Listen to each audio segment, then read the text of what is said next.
my holiday is coming to an end, and therefore I need to enjoy whatever is left, and ignore everything else. Ignore everything else. Completely. Completely. Just ignore everything else. Yeah. Don't fall into the trap of triviality and small things and small issues and little things and so forth. We have a business. I am glad His Excellency the President allowed me a few days off. I feel so energized. And I believe that this is a year that all of us, we will rally, support the President, and take Kenya to the next level. Asanteni sana. I, Kithure Kindiki,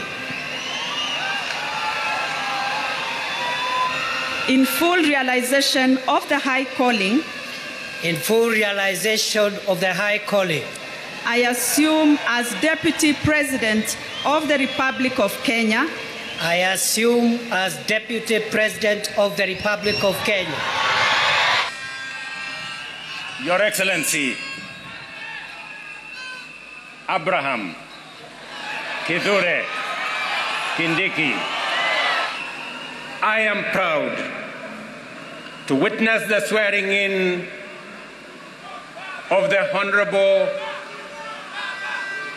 Abraham Professor Kithure Kindiki as the third Deputy President of the Republic of Kenya under the 2010 Constitution. Is it true that Kindiki was slapped? If yes, who slapped him? Is it Ruto or Farouk Kibet? And why would one slap Kenya sitting DP? Well, in this video, we are going to reveal if it's true or not. Excellency, I want to rephrase Michelle's question regarding you and the former Deputy President. Let's not even go with the qualitative differences. But clearly there are lessons you must have learned from Gachagua's tenure in office. What lessons are those? You know, my friend, you know, in leadership is defined by certain ethos and parameters. And I want to persuade you to allow me not to discuss my brother, the Honorable Rigathi Gachagua, because he's my friend. And you've not heard me bad-mouthing him anywhere before when he was in this office or even after he left office. So please spare me, because it is not right. It is wrong to start comparing myself with the predecessor or someone who occupied this office now or in the past, or a person who would occupy it in the future. Are you being cautious, Your Excellency? The region you come from is very restive, and it's quite a significant, it has quite a significant portion in terms of votes. Are you being cautious now when I ask you the question of lessons you've learned? Are you being cautious not to antagonize the former Deputy President? I have no reason to antagonize anybody. For what? Your Excellency. Your Excellency, perhaps just to buttress on what John Kithure said, when it comes to lessons learned, many have said that the seat that you occupy now, the deputy presidency, has some sort of curse. They've called it the curse of the deputy presidency. And every individual who's held this seat has had some sort of, falling into political oblivion. Do you believe that you have the magic wand to change this so-called curse of the deputy? I don't believe any seat is cursed. Let's start from there. Secondly, I don't think it is a priority to start thinking whether I will survive in this seat or not. As I have said, what is weighing in my mind, the same way when I became Interior Minister and the North Rift was in that shape, Lamu, Boni was in that shape, and Northern Kenya was that shape. I told myself, including the passport crisis, I said, if I will last here for 1 year, I want to try my best and have these challenges under control. So for me, I cannot start now entertaining myself on what will happen to me, Whether I'll succeed here or there, that's not for me to determine. Some other Kenyans claim that when Kindiki was asked about why not defending government programs, he said he can't support abductions of young people. That response made his boss angry, and before he knew it, he could not see properly because of electric slap on his face. Thank you for turning in. We are about to get deeper. But before we can do that, please take a few seconds to subscribe to our channel, like this video, and turn on notifications. Leave a comment. What do you think about Ruto and Kindiki relationship? Thank you guys. Now let's get deeper. Has been entrusted with a very serious and grave national responsibility. What is weighing in my mind now and what is really, really occupying me is the desire to discharge those obligations, because the expectations of the people of Kenya, the expectations of the president are so high. If I started occupying myself with ideas of what will happen, I don't know when, I'll be the most unsuitable person to be seated before you today.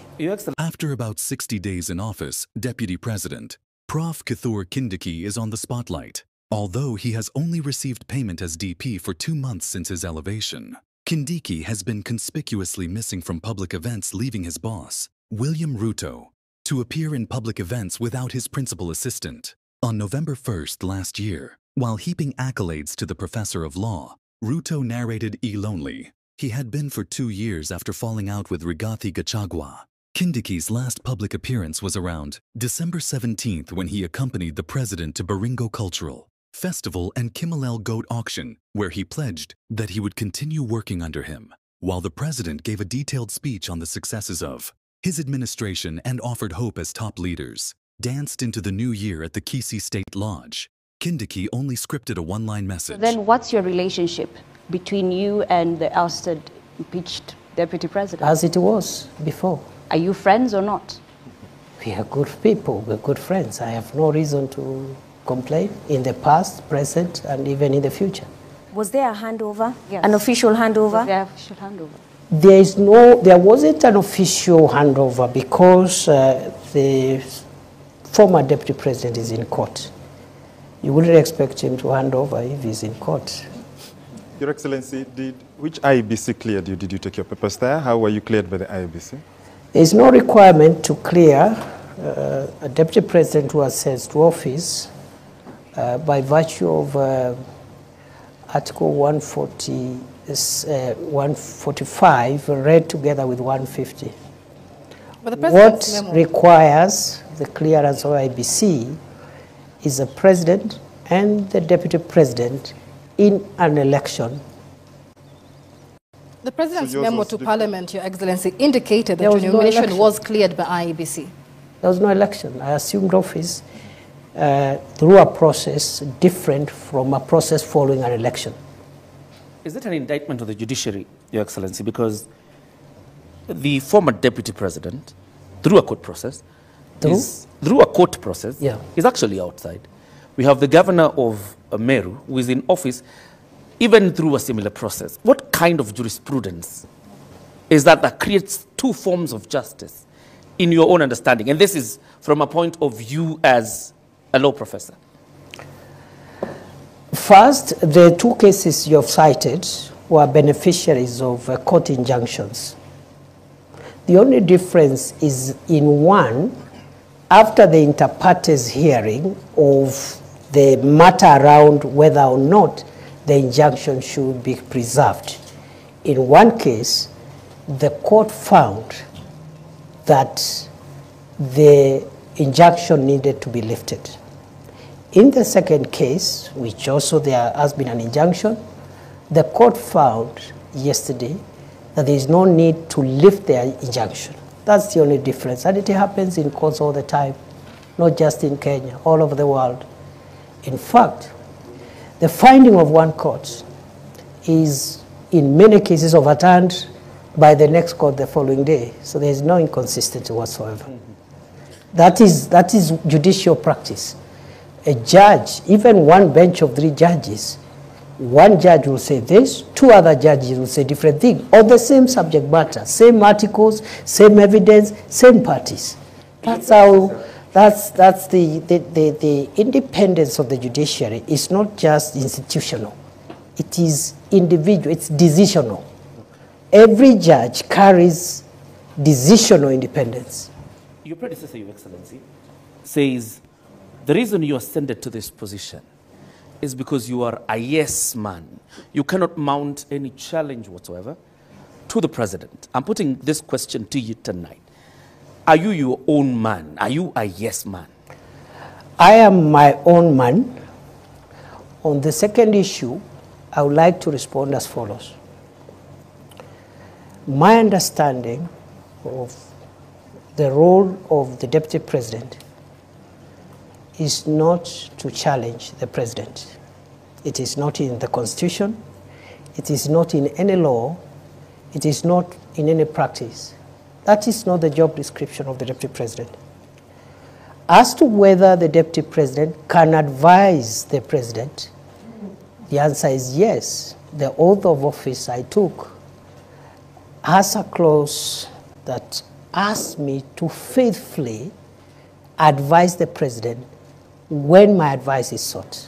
So then where does your allegiance lie? To the people or your appointing authority? My allegiance lies on the oath of office I took. You look at the oath of office, it will tell you where my allegiance is. And are you proud of the people of Kenya, to the nation and the national interest?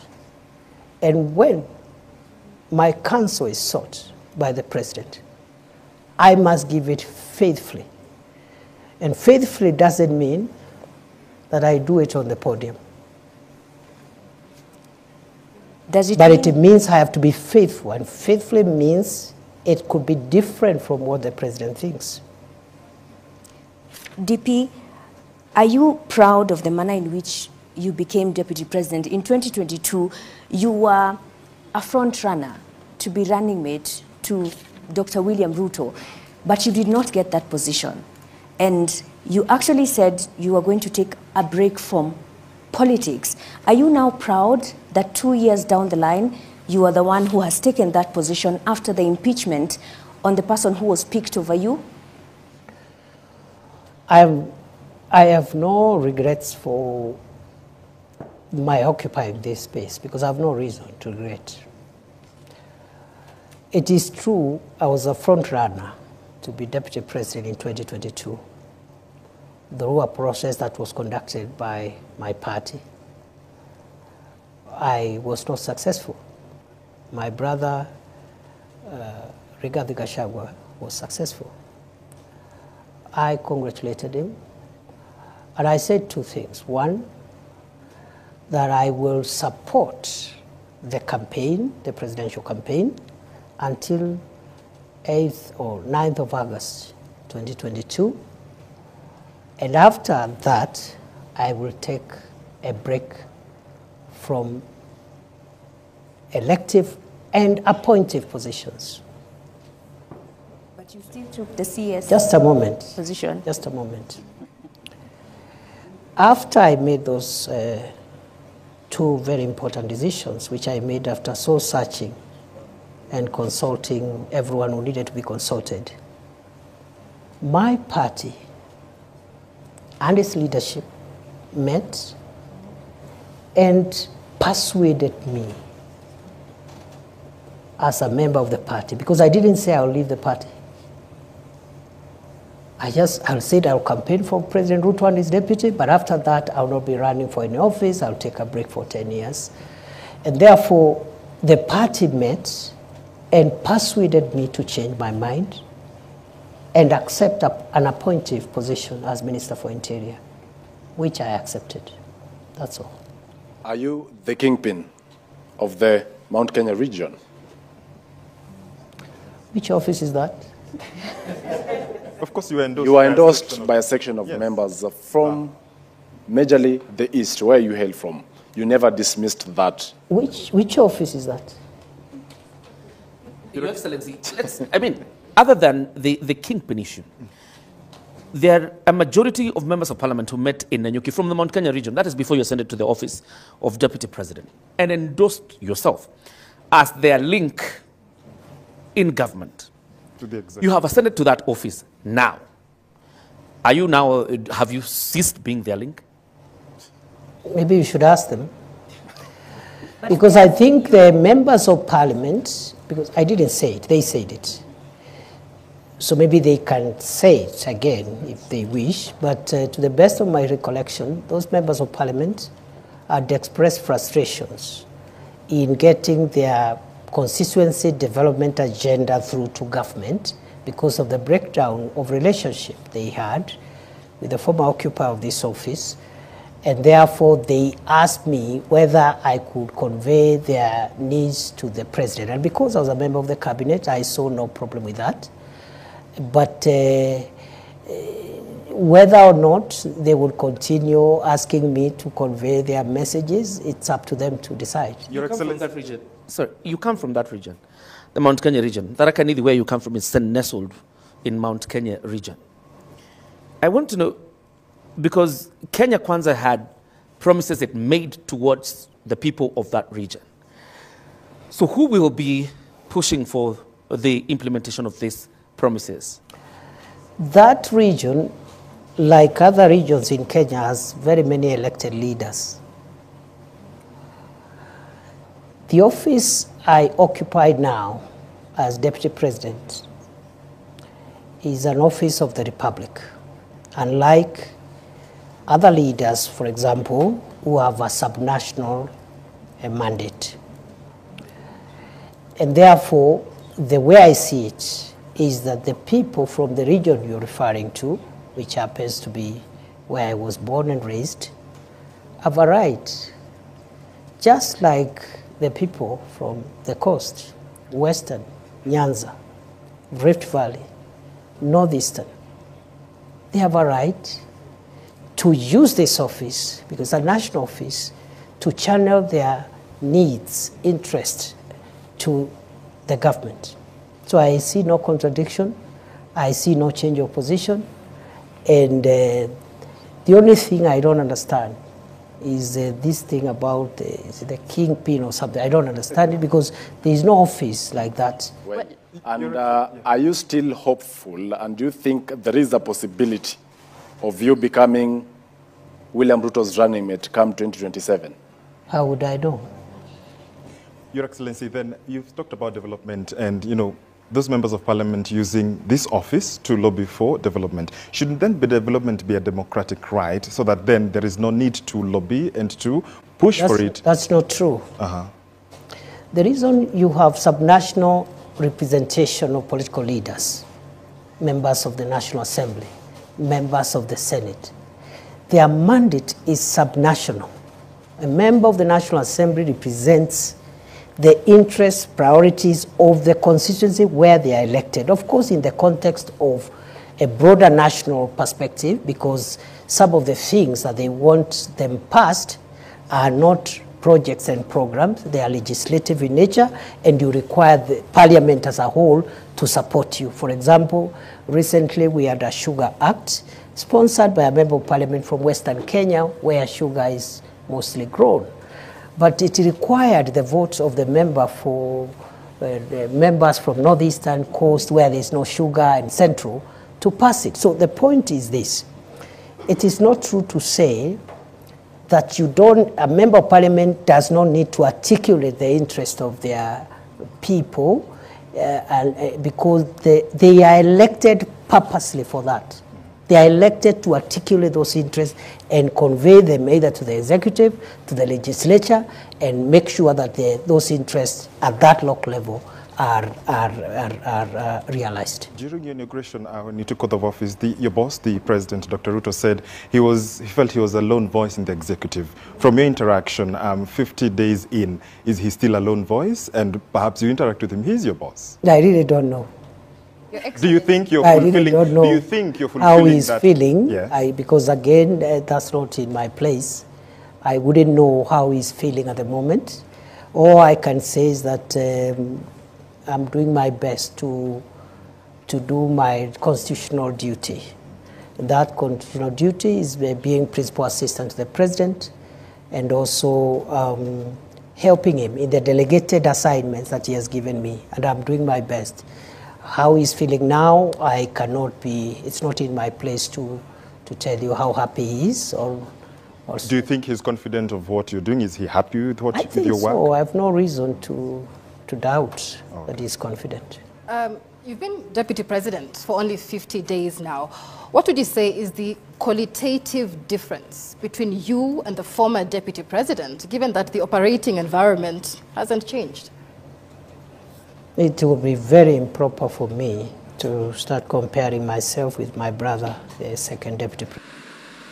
My dear Professor Kindiki, I need your voice. I need your intellect to help me and to help members of our cabinet to profile the things we are doing, to speak to the things that we are doing. I have almost become a lonely voice in the executive, especially in the presidency, speaking about our projects, speaking about our programs, elaborating on what we are doing. You are eloquent, my brother. You're intelligent, my brother. I am confident that you will do that which I have missed for the last 2 years. Happy, blessed, and joyous 2025. God bless your families. God bless Kenya. He posted on X at around 12:13 a.m. yesterday, signing off with words, Deputy President of the Republic of Kenya. Although Kindiki was unreachable, his handlers claimed he was in South Africa for a holiday, while he had instructed his officers to go on leave since December 23rd. We were given 15 days leave before the boss left for South Africa for leave. Remember, he has not rested since the Kenya Kwanza administration took over, and he needed to rewind. An officer who requested anonymity told the Standard. At the same time, he dismissed the online speculations associating Kindiki's absence in public with bad blood between him and Ruto aides over the independence of the office of the Deputy President office, saying, "Those are baseless allegations. The Deputy President is in good terms with his boss, and he doesn't need to justify that through public meetings. Many are the times they even held private engagements. The DP operates that way sometimes without the full glare of cameras." Responding to Kindiki's message, lawyer Ahmed Nasir Abdullahi said, "In Kenya's politics, it always wise to sob and cry loud in public, a la DP William Ruto, DP Gachagua, etc. At least your friends and neighbors will run to your side. Never snivel and sniffle in the dark. You will just trouble mama and the kids with your problems." Former Mukurweini MP responded to the lawyer's message. "Happy New Year, my Rafiki Grand Mullah. You have the pulse of your beloved buddy WSR, William Samoei Ruto. Can you hint on this day 1, what his chart is on first Kindiki's exit? 2, Mainan Jenga's plan. We will appreciate it more than you love your camels. And please no comics or sideshows." Abdullahi relied, "Contrary to what you and many believe, I have no idea what William Ruto's thinking on a given issue os. As you know, I do not work for him. I am not in his government. I am not in his kitchen cabinet. I just comment on issues, once in a while. But you obviously know that William is a foxy and supremely guileful political operator. This is not the first time that Kindiki was taking a break from politics. On May 16, 2022, after Gachagua was picked to be Ruto's running mate in the 2022 general election, he said, "I have reflected on how I will utilize my break. After prayerful reflection and consultation, I have decided that I will not be seeking any appointive opposition whatsoever." What do you think about Ruto and Kindiki relationship? Do you think he was slapped? We have come to an end of this video. Please subscribe to our channel, like this video, and turn on notifications. Thank you for turning in. Let's meet in our next video. Good luck.